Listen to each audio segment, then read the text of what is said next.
sa ilang crocodile nila. So murag gani nga crocodile no, murag kato paning sa una gid siguro no, kung wala ka na sayop no, kay dagko naman sila. Mga saltwater crocodile no, lang tawag gud ninyo no, dako gid siya.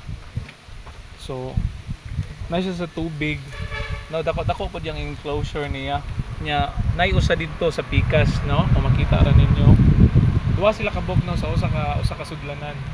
So naa sila kung ano, naa sila pool kanang kaliguanan nila nya, medyo dako tug area kanila kalakaw-lakawan pod. Okay? So actually no, diri sa kuan, diri sa Zoo Paradise no, nice ang place no, kay digdig mga kahoy no.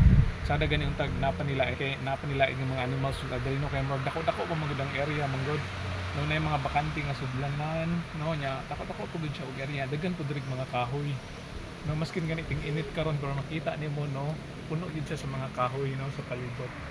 Okay, so kita na po to sa sunod no, nanap tayo lain nga mga ipakita. Okay.